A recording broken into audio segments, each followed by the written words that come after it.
This is the CaʒCon takes. Vol.3.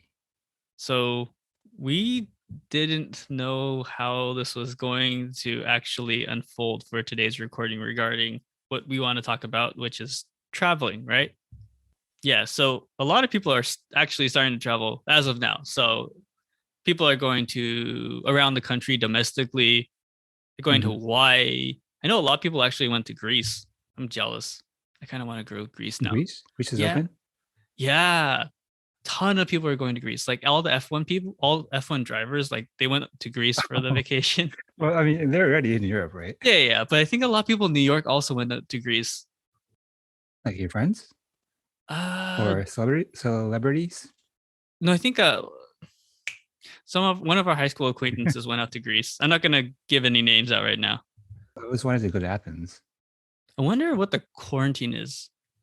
I mean, you've been looking up some quarantine for some of your Asia trips coming up, right? Mm-hmm. So outside of that, so assuming we don't have to quarantine anymore, assuming we're back to normal. You're just gonna get right into it, huh? We want to share some of our own experiences from the places that we have previously traveled. And some maybe to the listeners, some of you guys might have already visited those places and can tell us some of the things that we might have missed. But if you haven't, or we hope you get the chance to kind of look in and possibly take our advice and where to go. So I will go first in recommending a place that I think everyone should go visit, which is the country of Italy. And I think we talked about this briefly before, but Italy, yeah, great place, great food. Mm-hmm. There's definitely a lot of places to go. If you're a car fan, obviously you have to visit the Ferrari Museum. I think I've talked about this ad nauseum about how you need to go there. Even if you're not a car fan, I think it's worth going. But yeah, ton of art, right? Keishi, I don't know. Do you know any like football teams any big football teams in Italy? Inter Milan, FC Milan. Oh yeah, FC Milan's there, right? So that's a cool place to go. Well, yeah, and I mean the Italian league there's pretty big there. So Napoli. Yeah. Dang it. Yeah. So football is kind of big there. Although I went to Spain as well, and I was wearing an FC Barcelona shirt in Madrid, and I got yelled at. So I don't know why you would do that unless you want to be a target for being robbed out there. So for everyone listening, I'm not the biggest football fan internationally. I know things here and there, but definitely Keishi's the big football guy between the two of us. Yeah, I mean that's like wearing a Yankees hat in Boston. You know, is that a thing? Like Fenway Park. Oh man, I'm not even a baseball fan now. I realize that. I thought that was like a famous reference that everyone would understand. All I know is like Dodgers and Giants on the West Coast. Yeah. So I guess for you, kind of like wearing a Giants hat. Giants had a Dodger Stadium, or Dodgers had a Giants Stadium, right? I do feel like not that I know too much about baseball, but I do feel like the Dodgers Giants rivalry is a little bit not as intense as the Yankees Red Sox. I don't know. There's a dude who actually was beat up to paralyzation a few years back. That happens a lot at the Dodgers Stadium from like a Giants dude. Yeah, so it's like that. So it's pretty bad. You're a very courageous person, and I'm glad that you got yelled at. Well, yeah. So if you go anywhere in Europe, not only Spain, but if you go anywhere in Europe, don't wear any type of football jersey. If you don't know where you're at. Well, even if you know in SoCal, in LA, and not know your colors. So yeah, know your surroundings, I guess. Anyways, back to the original recommendation. Yeah, definitely Italy. I think the most common tour of places to go is Rome, Venice, and Florence. I think people usually go Rome first, then Florence, then Venice in that order. Just because Venice is like that city on water, more or less, and it's a lot more relaxed there. Mhm. Whereas Florence, the Unless you're more Peter Parker. Oh, sure, yeah, sorry. that's where you if you watch Spider-Man, that the Spider-Man Far From Home, that's where it's at. Yep. So yeah, Venice is really relaxing, so a lot of people like to end their trip there. Mm. But another place, as you pointed out, Keishi, is Milan, where people like to go to for shopping.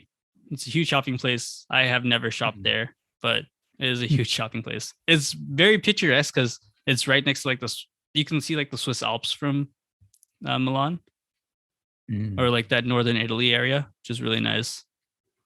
But yeah, Rome is breathtaking. In case you were talking about like the Colosseum earlier. Well, you're gonna take that out. So no, I did not speak about the Colosseum. Okay, well, Keishi, you've seen the movie Gladiator, right? Yeah, yeah, yeah. One of my Yeah. favorite movies. So I don't know if you knew about this, but in at the Colosseum, what they're trying to do is kind of like a restoration project. So they're doing a Mm. partial, at least partially, like restoring kind of the Colosseum to partial original glory. Mm. So it's not just like completely run down anymore. It actually kind of resembles what the Colosseum kind of looked like back in the day. Mhm. So I thought that was really cool. And yeah, oh, definitely the Vatican is crazy. So I do have a question. Yes. From what I hear from colleagues in France, it seems like when you go to an art museum, because it's so crowded, Hmm. it's difficult to really spend the time to appreciate the art Hmm. because you have what, like 2, 3 minutes per piece, right? Yes. Yeah. And I So always wanted to go to Italy, so I was just curious. I think tourism has gotten worse Hmm. in terms of how many people are traveling. But Hmm. when I went to Italy, we didn't have that. But this was back in 2015, I want to say. Hmm. We didn't really have that problem. The only thing is like when you go in the Sistine Chapel, it doesn't or when you go in the Sistine Chapel, you can't take or you're not supposed to take photos. And I have to backtrack on my statement because while we were at the Vatican, Hmm. we were on a guided tour. So that's I don't want to say I was forced along or forced to move from the previous art, Hmm. but because I was on a guided tour, obviously the tour guide had their own time that they had to make. So they'd go to the next room and you'd be able to either keep up with the tour guide or you wouldn't be able to keep up with the tour guide. Okay.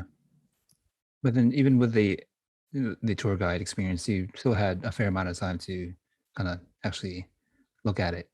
I felt like I did because Okay. I mean, so each of the room, from what I remember, each of the rooms was just like one artist. So you Mm. kind of got like a flavor of the artist. So I don't know if you really need to see everything. You wanted to take a look at the main stuff and then just kind of see how they did other things real quickly. Mm. So I thought that was Okay. like it. I didn't never felt time pressured at the Vatican. Okay. So I kind of sorry, kind of going into my personal hobbies here, but I do like going to museums on my own. Here Hmm. in LA, there's a lot of options like the Getty Museum, Hmm. as well as LACMA and all Hmm. that. And even on busy days, you still have you're you're free to spend as much time as you want on one piece, Hmm.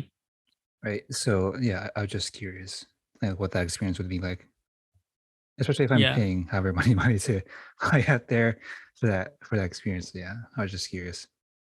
Yeah, I honestly don't remember going to that many art museums when I was there, to be honest. We went to a Really? lot of churches or like the like the chapels and those huge duomos kind of places. Mm, okay. So I remember that a lot, and that was never a time limit thing. Granted, again, back in 2015, so this is like 6 years from now, almost 7 years later. But yeah, that was, but if you go to a car museum, you won't have that problem either. Gotta go to the car museum.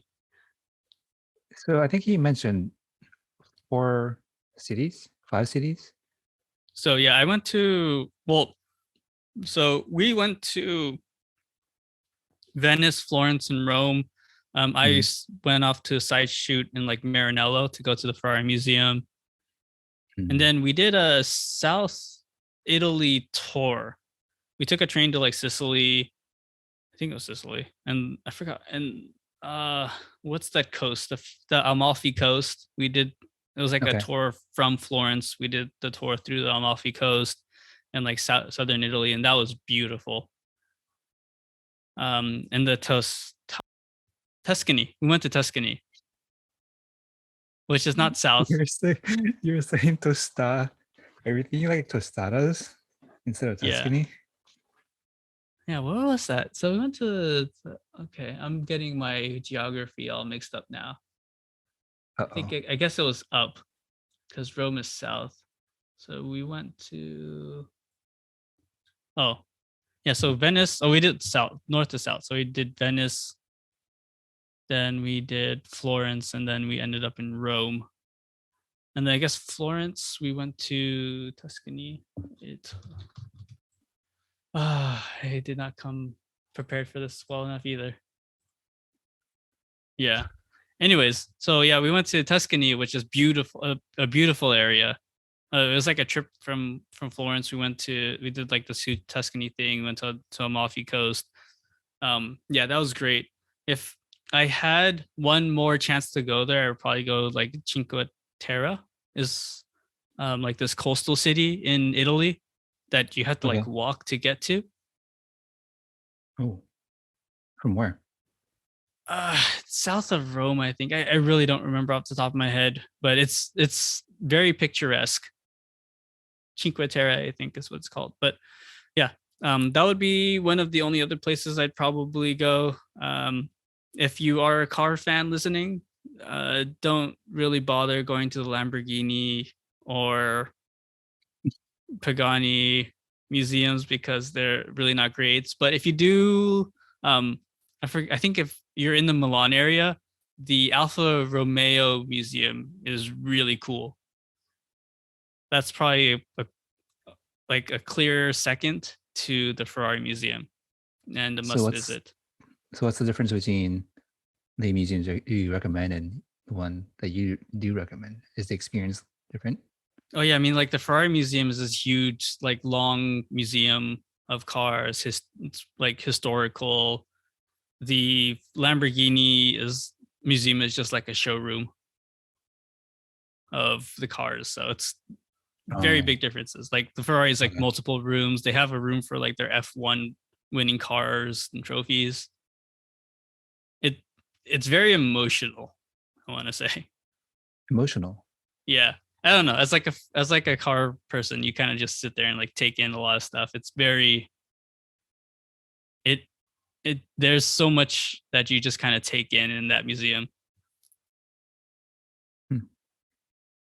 So that's Italy. Again, place I would recommend going. And Pakistan. Mm-hmm. So there's a lot of military conflict there. I went there in 2016 when things were a little bit more calm, but I did sense a lot of intensity whenever I was near some of the military bases. But in any case, it's a land where, if I'm not mistaken, it's along the Silk Road. So there's a mesh of different cultures, like I said, from East Asia, from India, from Middle Eastern culture, from Pakistan. So when you go there, even within that region, I spent, I think it was maybe 4 or 5 days, 4 nights, 5 days in total.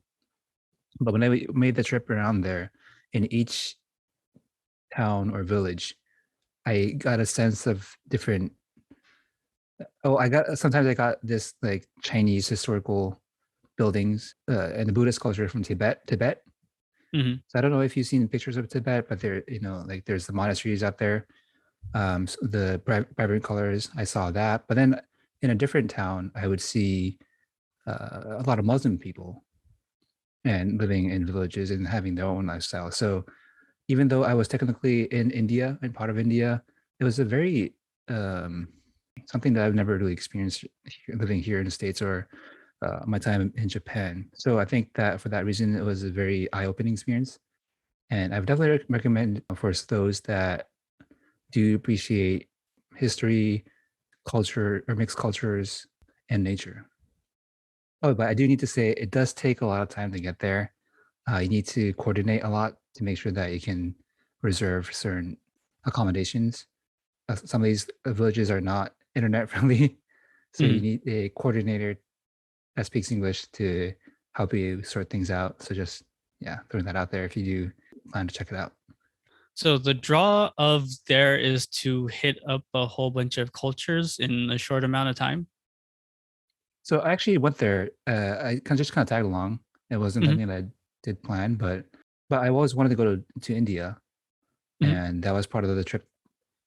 It was the one of the location that the people that I went with were heading up, so I kind of tagged along. But yeah, if you love history and if you want to experience different things in a short period of time, I think it'd be a great place to go. I guess. So what are some of the, so you mentioned like the history. So what are the cool hotspots on like the history for a history buff? Not a history buff. I just like geopolitics. So it's land with a lot of resources, Hmm. and what you would call in geopolitics as a buffer zone, where a lot of different countries overlap. Mm. And for that reason, there's been a lot of conflicts there, historically Mm. speaking. Mm. But with a lot of overlap, there's a lot of mixed cultures. Like here in the United States, it's a mix of different hodgepodge of people that create Mm. something that's original, I think amazing. I think it's kind of like that. So I don't know if I'm answering your question here. I'm just, yeah, I think for me, like, I think this is on this for where the listeners are coming to, right? Like, I think the places that you would visit and the places that I would visit are very separate, right? Like, Italy is very like tourist friendly. A lot of places that I did go to, I kind of tag along with friends and all that. So it's not well, they weren't my first choice places to go, Hmm. but I appreciate that these people chose these places that were not really touristy places Hmm. because I like to be out of my comfort zone, out of convenience when I travel. I want to experience something that's new, that's foreign, which may sometimes result in a lot of inconvenience. For example, during this trip there, it's a little bit difficult for people to, and I think I may have told the same story in a prior episode, but it's a little bit difficult to carry food into this location.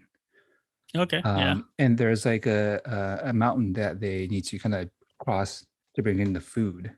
And while we were Yeah. Yeah. Yeah. there were a lack of meat. Yeah. Yeah. Yeah. Yeah, so the whole time you're eating vegetarian, and that was just like, I mean, as a meat lover, as a protein lover, that was a little bit inconvenient. Um, and there's a lot of dishes that they do serve out there. They use a lot of goat or in some locations they eat meat, beef. Mm. Hmm. So there was like their famous dishes, and yet I was not able to enjoy those dishes because the food wasn't there. But because of that, those I guess I always call them challenges or issues. Uh, I was able to converse with the locals and kind of get to know their way of living, Hmm. and and really experience these destinations. I feel like at a whole nother level. So whereas if you not to knock on going to touristy places, I do love going to touristy places. Like I said, I want to go to Italy, right? Yeah. To Europe, and Yeah. those are Yeah. like more well-known places, whereas there's a lot more convenience. But I do feel like sometimes you can't engage with the locals as much because there's like this framework in place, a package that they're selling to you. That you're supposed to kind of hit these places, whereas when you go to a more Like just a non-touristy place, or like Yeah, countryside. undiscovered. If you go to the countryside, eh, okay, so it's like going to well, I've never been, but like Chicago versus some some town in, I don't know, Mississippi or Wisconsin or something, where if you go into the countryside where it's like really local, everybody knows each other, Hmm. and oftentimes they're very welcoming and friendly. Hmm. Whereas if you go to the city, I mean, there's a lot of friendly people there, but you just kind of don't feel that warmth. And I got yeah, so that I did feel a lot of that warmth because I was able to engage with a lot of locals during this trip. Mm. I don't know if I'm hitting I don't know if anything that's in you. I'm curious. I feel like I'm not too sure if that's the best analogy. Just because I don't know. Okay, let me ask you, why are you like kind of against going to places that are like in the countryside? I'm not against going to places in the countryside, but I think like in terms of like that out, like if you go to kind of like small town Illinois versus like Chicago, Illinois, you're going for two very different places, right? Yeah, so it's not like I'm not looking for a convenience. I just want to be sometimes, I just want to be one with the land, with the nature. And that's why I love camping and hiking. I don't Yeah. So yeah. no. This is I meant as I mentioned before, right? This is the your type of trip versus my type of trip type of like recommendation. Mhm. I think it's a comfort thing, right? So if I go there, right, if I get lost, I don't know. There's a lot of coordination that needs to happen to go over those kind of Right. Yeah, places, yeah. So right? that there's always that concern of, what if what if the coordinator doesn't show up on time? What if you get lost or you get, I don't know, you get robbed? There's Yeah. only yeah, there's always that concern, but I think kind of goes along with my want to work outside of the states, get out of my comfort zone. So I think like that my tolerance for danger is or like the factors of danger play a higher play higher for me than I think they do for you of like tourist choices. Yeah. I mean, I don't think I would have had the courage to go there if it wasn't tagging along. I probably Hmm. would have never even thought about going there because I didn't even Hmm. know, excuse me, about this region until I found out that I was going there.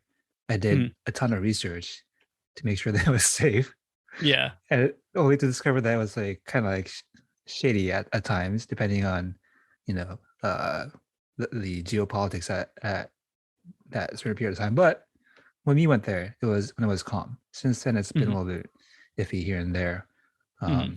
Yeah, there's actually been soldiers killed and things like that. But yeah, I met some great people there. Unfortunately, yeah, I've been reading. So I've been keeping up with the region since just to see what's going on. Not with the individuals because I don't have their contact, but Hmm. they've been hit with COVID pretty badly, at least in 2020. I don't know about this year, so I just hope everybody's okay. But I'll end it there. So as a reminder for our listeners, what is the place called that you're recommending called? I think we went. You mentioned like once, kind of, and then it kind of started going. Oh, Jammu, Jammu, and Kashmir, Kashmir. It's about, Okay. so I forgot to explain, but it's about it's a flight, 2 hour flight from New Delhi. And after you get to the airport, you kind of drive around. But yeah, you have a driver the whole time, so you don't need to drive through the pretty rocky mountains. I mean, out of all the regions I didn't go to, I didn't enjoy the side that was closer to Tibet the most, just because of my Buddhist upbringing. Hmm. And I did see a lot of monks out there, and the Dalai Lama was apparently visited a few of those places every 2 to 3 years. So yeah, that's a cool experience. I mean, unfortunately, I didn't get to meet him or anything, but it was a cool experience just being in that same location. Did Cool. you have a tour guide in Kashmir? We had a driver who barely spoke any English, but the host where we stayed was in uh, he was a doctor, Mhm. and he spoke fluent English because he flew around the world to teach. Mm. So And if he was the one that kind of educated us on the history. okay, so if I were to go out and visit there, Mhm. um, do you have any recommendations for myself kind of going out in that area besides like doing a lot of research? Like any research I should look into specifically? Uh, Like how oh, you to mean like the spots to hit? Is that what you're asking? spots to hit, like obviously there's the English is not very it's not very tourist area free, like it's not a tourist friendly area. So Well, so in the areas where they spoke, there was a lot of Indians. English wasn't really an issue. mhm, In other areas where English was not the common language, well, even when I went to the side that where there were more like yeah, Pakistanis, yeah. they spoke English too. So English wasn't their main language, Mhm. but they were able to speak enough for us to at least find our Points of destination. accommodations. Oh, Yeah, accommodation. accommodations and ask for food. So Uh, any places specifically to look out for that you recommend in that area? Yeah, so on the eastern side, there's this town called okay, I'm gonna butcher this. I don't know how to pronounce this at all. But Le Ladak, it's spelled Leh space Ladakh. And this is where a lot of the Buddhist temples were. That Okay. are very similar to the ones that you would see in Tibet. Hmm. And there's a lot of monks there. So I think yeah, you gotta I think for me personally, like Italy, I think you have a good idea of what Italy looks like. I think you have to preface what Kashmir and Jammu look like for the audience. Mm. Because I have like it's hard for me to picture what that looks like because it's so like kind of next to Afghanistan, which I think a lot of people have a certain picture of what Afghanistan looks like. So, Phil, you are seeing my iPhone photos. This is kind of like the general area that you'll see while you're there. Hmm. A lot of these mountains and glaciers in the background, and everything else is like flat, grayish land. And then the temple that I was speaking to, which you're seeing here now, you see a lot of this, Mm, which is what you would also, and these type of buildings, which is something that you would also see in Tibet, okay. and these, and this is like the Tibetan Buddhist Hmm. prayer flags. And Those then those those are. over, Huh? oh, sorry, go ahead. Oh no, I was just gonna say that multicolored ribbon was or Yeah, it's a religious thing okay. like I feel like they this. show that a lot on media, but they never explain what that is. Yeah, so I'm also into super marathons where they do like 200 miles and all that. And oftentimes they go to like these areas to run. And they have these out there to make sure to as a prayer thing to make sure that all the athletes come home safe. Yeah. Yeah, yeah. So that was like one area that I recommended. But then a little bit north, you have to go through the Do you have glaciers, the name of that city? LEH, Lay. But then if you go north, then you have to go through the mountains, right, to get through. And this is high as 18,000 feet in elevation. Hmm. Yeah, it was kind of hard to breathe, and we got stuck there for like 2 hours, and I was actually worried about my Yeah. safety because we had to wait through not a blizzard, but like a short snowstorm. Yeah. Yeah. That's kind of scary. um, and then on the west side, this is more near Pakistan, so you see a lot more Middle Eastern influences, and this is like the most rural that you will get. So if you see here, like these are the type of housing that they live in. Mm-hmm. Yeah, all vegetarian, extremely healthy. My guts and my stomach thank me for it. But on the way back, there were kids that were protesting because the government were not sending them teachers for their education due to budget Mm, issues. yeah, yeah. And that was that was also an opener too. Mm, Yeah, to be kids and to have to protest. So they were blocking the roads by having a sit down.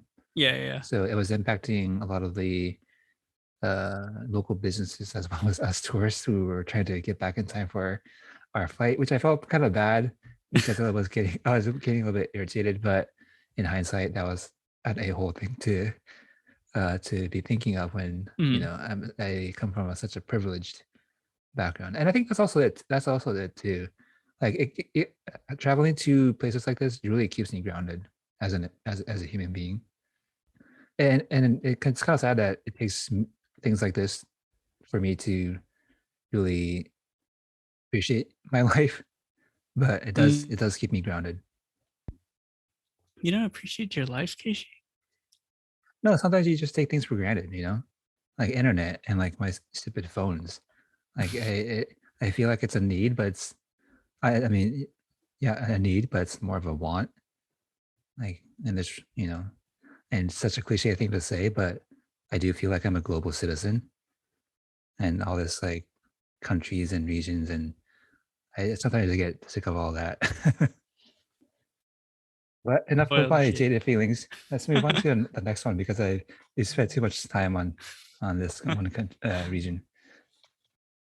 Okay, we're gonna go back to first world problems, and I do apologize because this is uh probably boring for a majority of the people, but I mean we talked about this briefly. I think probably the next place I would recommend going is also in Europe, is like Spain, or Mm. Spain and Portugal, because they're right next to each other. I would You're gonna recommend combine going them. both.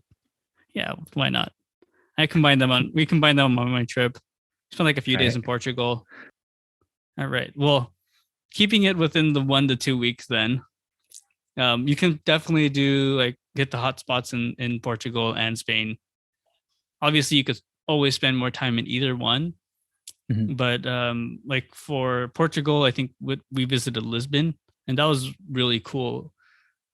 Portugal also, if you're a foodie, they're really known for their Portuguese egg tarts, which if you've had Portuguese egg tarts on the West Coast, most likely they're influenced by uh, like the Hong Kong egg tarts or the Chinese egg tarts, and Mhm. those are very different. The Portuguese egg tarts from Portugal are made from like flaky, they're like kind of like phyllo dough, so it's a very different type of crunch in your mouth, Mm. and it's not super sweet. They actually give you sugar and cinnamon, so you can tailor the tart to your liking. But Lisbon's really beautiful. A lot of it's right next to kind of the ocean. Um, so and they have a lot of history, especially with like Columbus. So I thought that was really interesting, like, from my American history background, with the kind of European settlers and um, European explorers coming into America. Even though Columbus is a controversial figure nowadays, there's a really cool kind of like exhibition in Lisbon for kind of the exploration of of Americas there. Another thing that is I think Portugal is known for uh, is their cork. So there's a lot of good cork goods to buy out there, and it's Cork, they're- like yeah, cork, wine cork. like wine cork, but they have a whole bunch of other cork items. And cork is like a renewable fabric, a renewable material. Hmm. It's lightweight, it's waterproof. So, if you're kind of into that whole sustainable, non or sustainable vegan material kind of stuff, like cork is actually a really good alternative if you can get that. So, what are some of the applications for cork other than like for bottles? Like wine stoppers, like Yeah. everything, watch straps, wallets, Oh, I didn't know that. Cool. um, obviously cooking ware for if you want to put anything hot on your like from the stove Oh, on yeah, like a yeah, yeah, yeah, table. yeah. Yeah, like the cork Okay, there. okay, okay. Cork boards. There's a lot of applications for cork Actually, you're right. I actually have a cork board right here in front of in my front of you. my desk. Yeah, cork is great. So yeah, they're known for their cork over there, and I think they're also known for their tiles. Hmm. Uh, There's a famous tourist spot in Brazil, which I know mhm. has a lot of Portuguese influence. Where they have a lot of tile decoration. I Yeah, yeah, wonder yeah. if that came from Portugal, yeah, definitely. Portugal. Oh, Yeah, okay.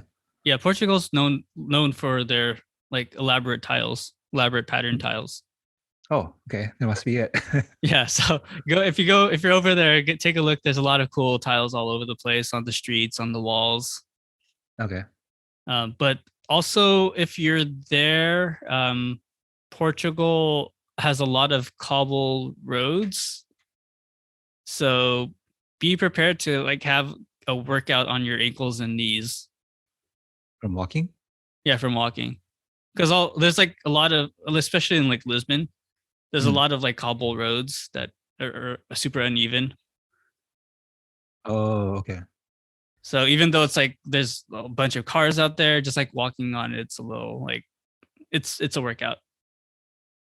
Are there a lot of hills? Yeah, there's a lot of hills in Lisbon. I mean, I'm just looking at photos on Google and it's pretty amazing. Lisbon is pretty. But that's the only place I've been to in Portugal. So this is why I'll also loop in my Portugal with my Spain. Hey, As the only thing I know about Portugal was Luis Figo, who is also a soccer player. So yeah, I learned a lot today. Yeah, Lisbon is great. But I will go ahead and hop over to Spain. Its next door neighbor. Spain is beautiful. It's a very beautiful area with a lot of history. Um, Barcelona and Madrid and I can't remember. I visited one more place in Spain, and it's gonna bug me because I can't remember it. But Barcelona and Spain and Madrid are like, I think Madrid is like the capital of Spain. Mhm. So um, that I think every day or every they have like a scheduled event where like the marching band comes out like the main like King's area and puts on a show. Mhm. So that's cool to see. There's a what we did a lot of there is also kind of churches. So if you're in Europe, be prepared to see a lot of churches, both in Italy and Spain. Um, skip over to Barcelona. Barcelona is like on the seaside, so it's a really cool, like really great big coastal town. Mhm. Oh God, now I really want to remember. And then there's this third town, which is kind of like a use that I want to recommend, which is kind of like a university area, and I want to find it because it's really cool. You don't have photos? Like, I'm gonna share my screen real quick. So in Barcelona, it's there's like a famous architect named Gaudi. Mhm.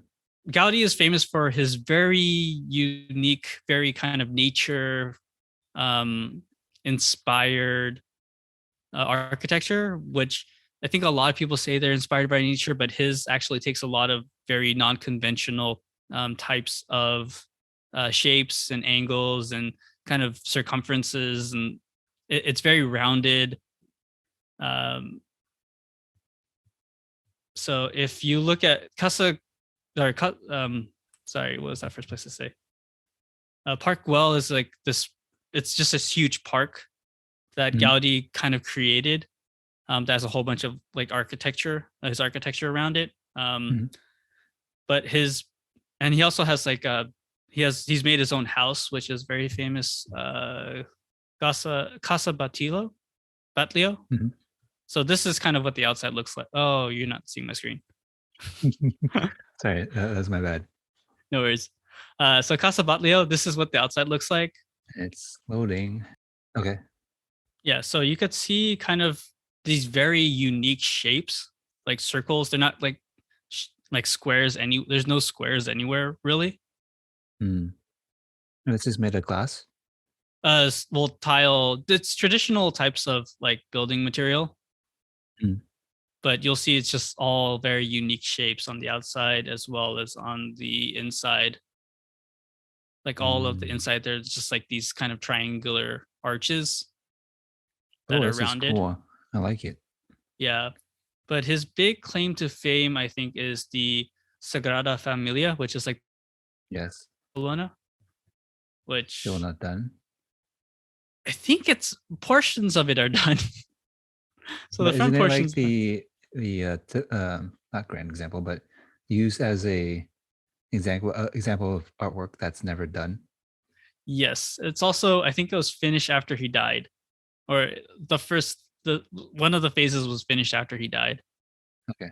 So this is a piece of artwork that's being continued today. But yeah, the inside is very it's lit a lot by the outsides, and I think on the inside, if I remember correctly, um it's depending on the corner that you look at, it's actually influenced by the seasons of the year.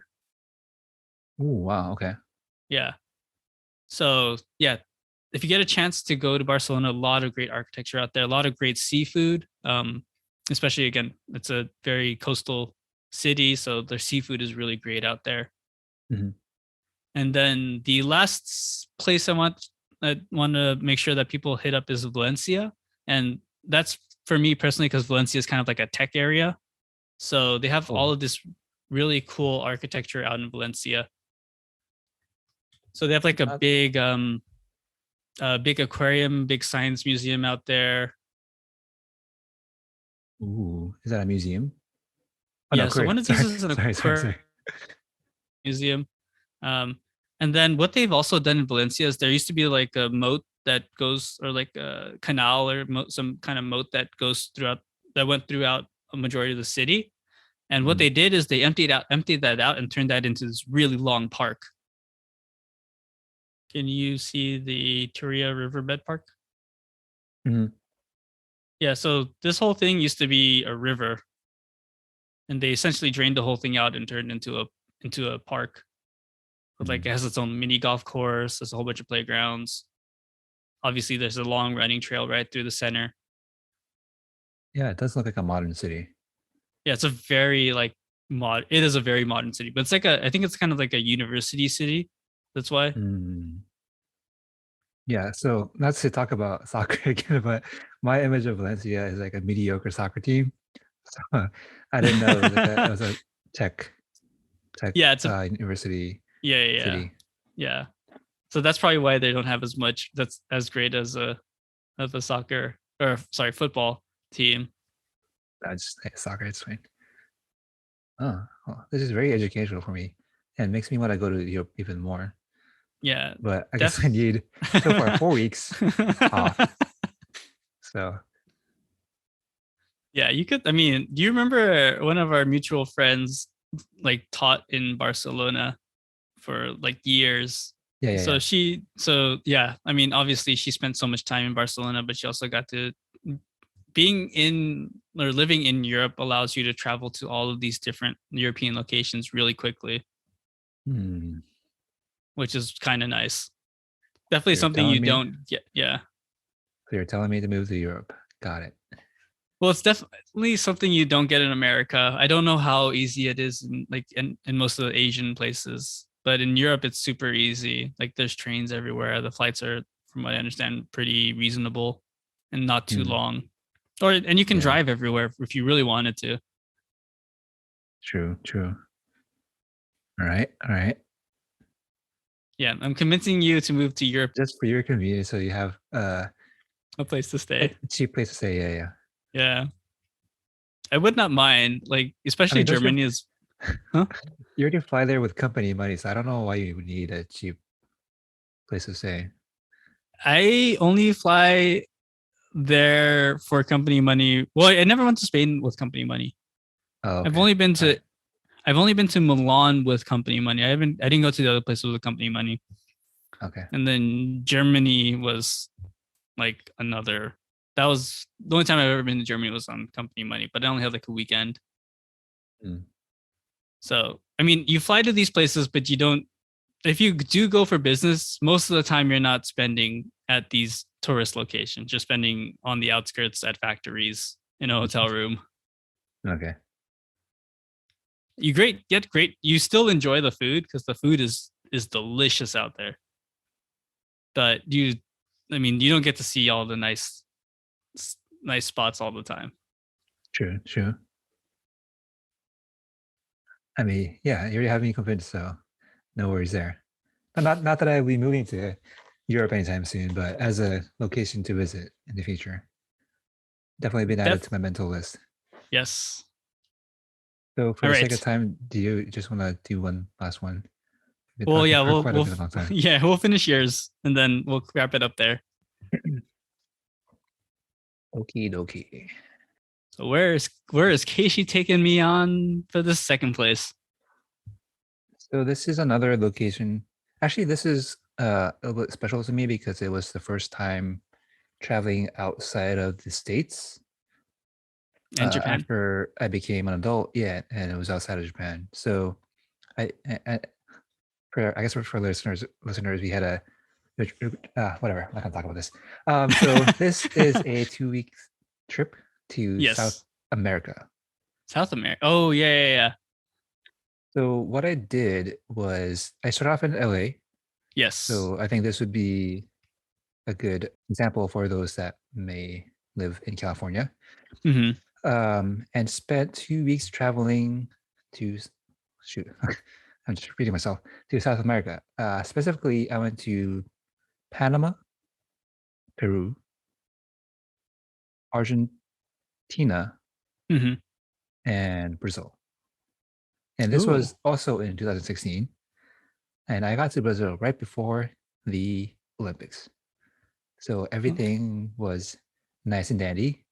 It was an awesome trip. But anyways, um, and I was hoping to test my Spanish speaking skills, which I discovered very early on that I had forgotten everything and I was useless as the only person that knew a little bit of Spanish because I was not able to communicate at all. You you, you And how tried the it. trip, You actually went on the trip thinking that you would be able to communicate more in Spanish. I can understand when I hear people like sometimes I'm a creep. I'll try to test my Spanish skills by listening to Uh people huh. talking. Yeah. And obviously I don't understand 100%, but I can pick up enough to be able to understand oftentimes what it is that they're talking about. Hmm. But what I didn't realize was that, well, I can somewhat understand if I'm listening to things. Hmm. I totally forgot how to speak it. So I was unable to communicate whenever we were traveling and in our accommodations or buses and taxis. And So again, so yeah. with this trip, I was just tagging along. So I didn't help out with any of the planning.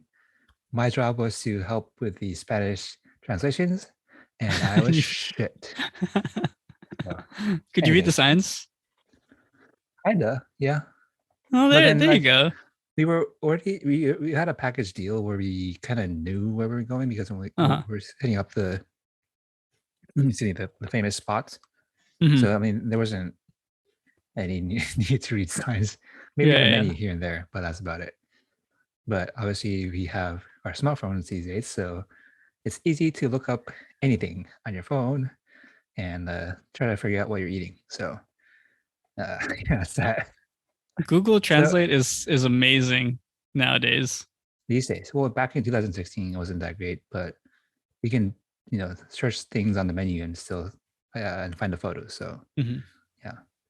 In any case, so anybody again that's living in California, I would definitely recommend you doing this. 2 weeks, I think, was a good time frame. You are a little bit busy because you spend maybe 2, 3 days, 4 days max in one location, Hmm. and you fly a lot, which takes Hmm. up a lot of your energy and time. Hmm. But I think it was enough to see hit up all the core, not the core, but the usual touristy spots. So Panama wasn't really much. It was just to meet up with the other people that was traveling who were coming from Asia. So they got there a little bit earlier than us. And we met up in Panama, stayed there for a day, explored the city, and then flew out to Peru, which was one of our main spots to go to because we wanted to go to Machu Picchu, Mhm. one of the seven wonders of the world. I mean, I don't really need to set this up. Machu Picchu is just amazing. Or I guess for somebody like myself, I kind of explained earlier, who likes to learn about our global, well, not global history, but history as humans and what we were able to achieve at a earlier stage, not earlier stage in our lives, but earlier in time. Um, and the view was amazing. The food was amazing.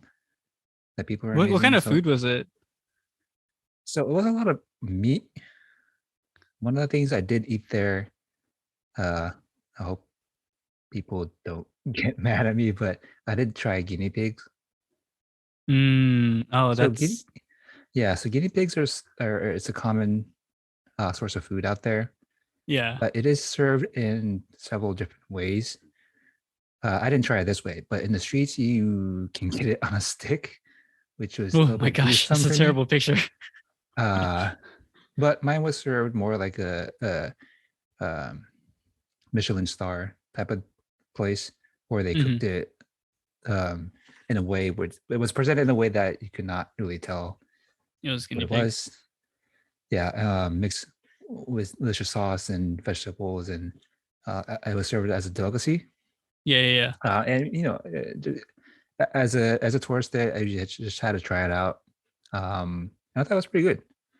It wasn't my favorite type of meat. It was a bit gamey in a sense, not in a Mm, sense, but it was a tad bit gamey for me. It's like not like goat, but like yeah, you could tell that it's not uh beef or chicken. That's why I you call know, it gamey.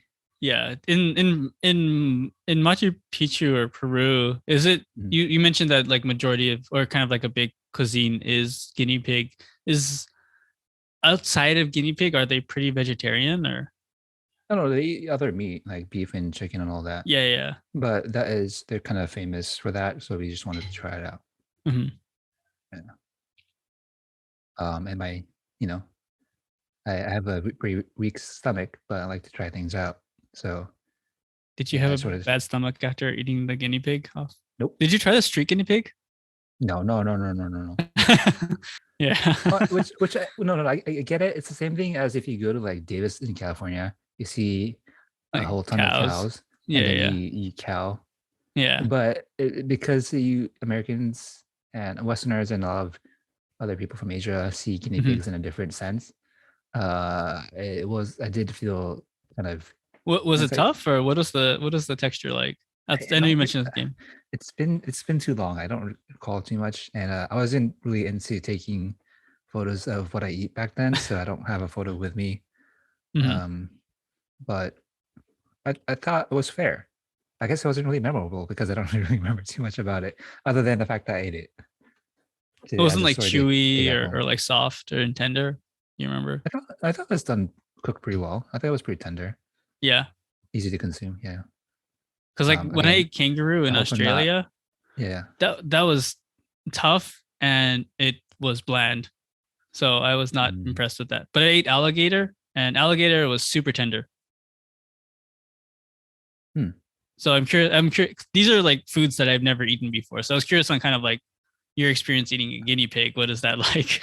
I think it was more on the bland side because I don't recall too much. Okay. But Okay. I'll stop talking about this so I don't really offend a lot of people. Hmm.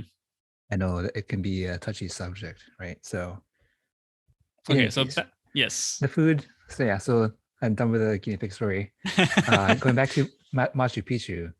I know a lot of people have seen photos of Machu Picchu through like National Geographic. Hmm. Um, and in Japan, I think it might be a Japan only thing. But they have this concept called power spots.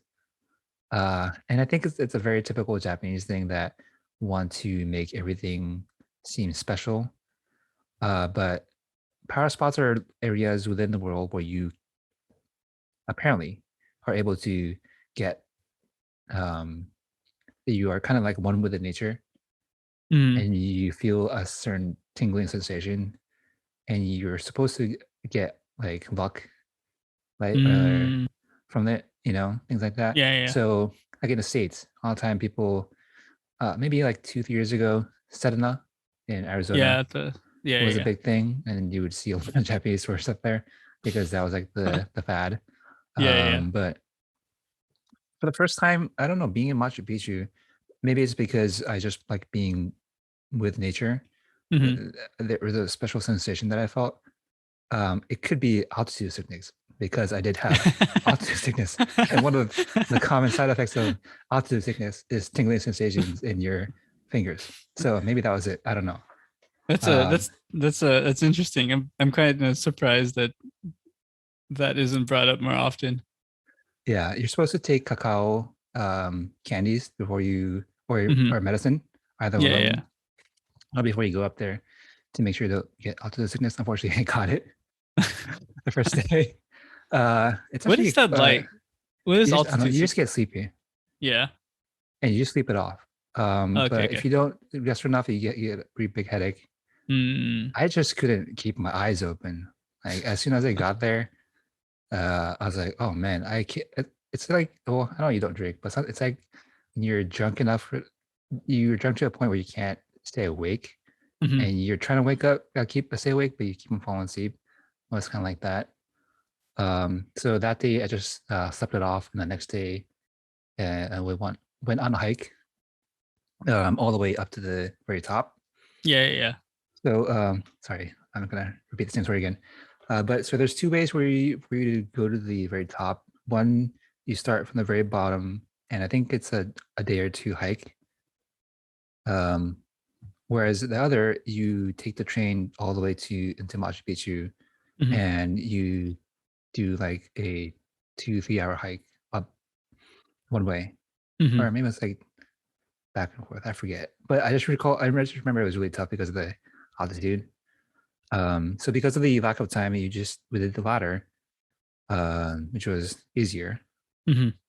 But as a lover of hiking and camping and all that, next time I'd like to do it from the very bottom and make it all the way up to the top because that seems more of a personal accomplishment, and just like being with nature. So yeah, Do you but think that it'll be a place you visit again? I think so.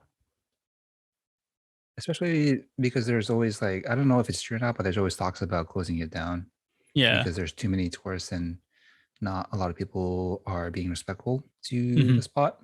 Mhm. Um, I don't know. Yeah, I think I'll probably want to go back. I Yeah. did like Peru in general. Uh-huh. Everybody was really nice. The food was pretty good, And there's So a lot of part of Peru yeah. that sorry, there's a lot of Peru that I could not explore because it was only a 2 day thing. So you said you also stopped in Argentina as well? Oh yeah, sorry. So moving on, the next stop was Argentina. So Yeah. we flew into Buenos Aires. Oh, okay, okay. Oh yeah, with the cross dude, right? Yeah, no, Oh, that's in that's Brazil. Brazil. That's Rio, huh? Oh, no, my bad. My bad. My bad.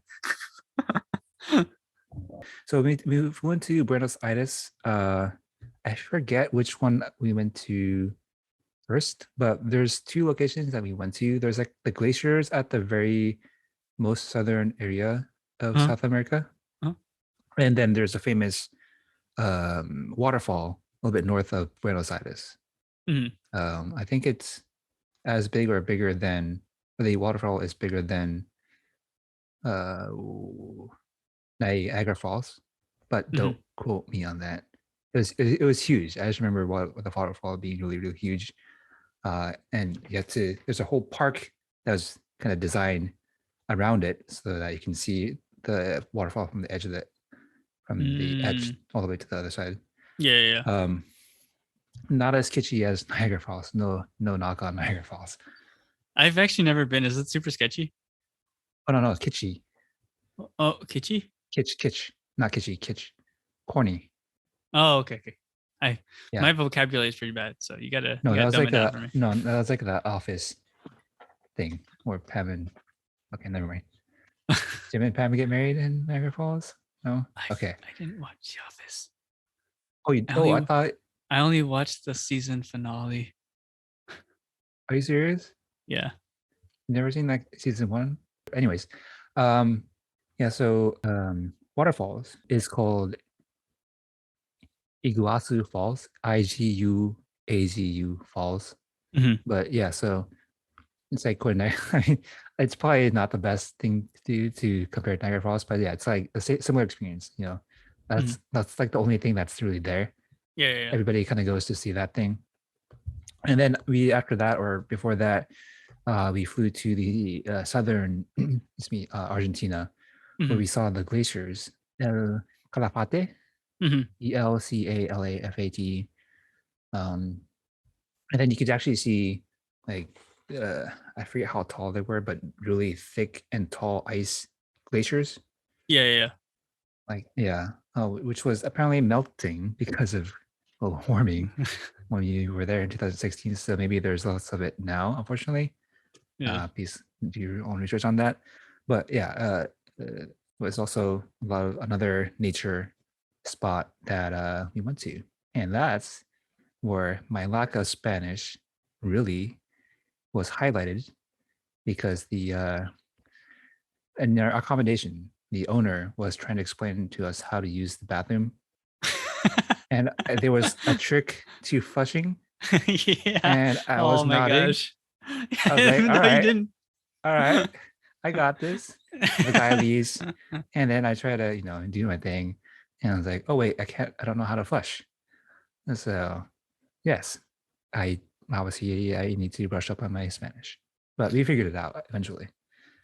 But a nice So cottage, yeah. food was, and even in that like the countryside out there in the glacier or El Calafate, Mhm. the food was pretty amazing. So if in your travels out to if you were to go to Peru again, you mentioned that Panama was kind of just like a stopover type place. Would you go to try to fly into Argentina first and then go into Peru this I time don't or think you can. oh okay, okay. You have I, to go through Panama? if I recall correctly, please don't quote me on this, but there wasn't a direct flight. And then I know I've been speaking a lot. The last spot was again Brazil, right before the Olympics. Hmm. So I got to see a lot of the stadiums before it was not inside, but the outside of all the stadiums before it was opened up. I got first access to a lot of the merch, Brazil 2016 merch. Um, I don't know if our listeners know, but due to security issues with the favelas and the gangs and all that, it was heavy security. Like I Hmm. would see soldiers everywhere, Yeah, yeah, yeah. a lot in the airport, which was pretty scary. Yeah, but Brazil, or I only say that Rio de Janeiro. Yeah. I want to go to like Sao Paulo and all that, but it was like Brazil was like I think it was like 2 days, so you were barely even there before you flew back. Yeah, it sounds like you were there and you only got to see things that no one else will ever see again. Oh no! In Brazil, we had a tour bus, so Okay, we okay. hit up all the excuse me, um, the famous touristy places like the Humaita, like the cross. Yeah, yeah, yeah. So if you are a fan of the Fast and Furious, like Phil and I, was it Fast and It's the Furious six. That's six? six. Yeah, yeah, yeah. So I thought it was kind of weird, but one of the things they did do with a tourist, the bus tours package Uh-huh. is they actually drive you through the favelas and Oh, interesting. they stop at the spot where they film the scene in the movie where they kind of get an angle of the entire favela, Yeah, yeah, yeah. like the angle from the top, Yeah, yeah. and then allow you to take photos there while telling you this is one of the most dangerous locations. And they'd actually drive you through. The a portion favelas. of the villas. Yeah, and obviously they didn't see any activity, but like they keep on telling you throughout the trip, like this is really dangerous, but then they drive you through the locations. I'm like, all right. Uh, I wonder how much this tourist company is paying the gang members to be able to drive through here. In any case, the food again, Brazil, a lot of meat, amazing stuff. Mhm. Um, but it was right before the Olympics started. I kind of wish I would have been able to experience Brazil while during the Olympics. I mean, it must have been like a whole different energy. So it's kind of disappointed about that. But I would probably go back to Brazil again. The beach was beautiful. Mhm. Yeah. One thing I did remember when you mentioned Machu Picchu is I think in Italy, a place to also visit is Pompeii, which is kind of eerie, Mm, but also very cool because the famous Mount Vesuvius eruption that mhm. essentially blanketed the town in ash, and like many people were were killed or like suffocated alive and like preserved. Okay, that's really morbid. It's yeah, it's kind of it's cool, but it's very morbid and eerie at the same time. So Yeah, I mean that's like a lot of these historic locations, right? That mhm. we all learn through our education systems. Yeah, yeah, yeah. But yeah, so we gave you a few spots, right? Wrapping things up. We told you Italy. Uh, you've got J Jammu. Oh, go ahead. just say J and K. That's like the JK. acronym. Yeah. Is that acronym still worth it? Still work? Yeah, it is actually J and K. Okay, so Oh, only because I don't remember the actual name. I just so remember the acronym. so so Italy, J and K, Spain, and Portugal, and then Brazil, Argentina, and Machu Picchu, Peru. Peru. Would you recommend all of Peru, or would you recommend only like Machu Picchu? In Peru, I've only went to Lima. Yeah. So in Lima, I spent like a day going to museums, restaurants. Hmm. I would say both, Okay. just to get a sense of the country. Yeah, yeah, yeah.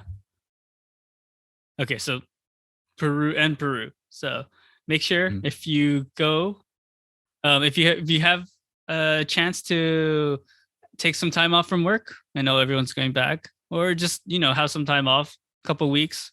Hit up these places.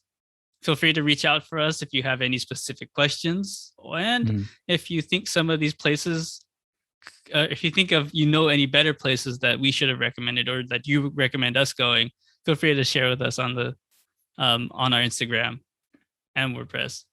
Twitter to come, maybe, And then if we get enough fans, we'll start a Discord so you can chat with us on the regular in real time. maybe. I know you're already busy, man. You're not gonna be able to do that. That's gonna all that work's gonna come to me. So let's put that on hold. Okay, okay. Anyways, thank you for listening. Do you have any other closing thoughts, Keishi? No, just enjoy your life, travel. It's sometimes it could end up being a life changing experience like us. So be cultured, get cultured. Be cultured. Yes, be cultured.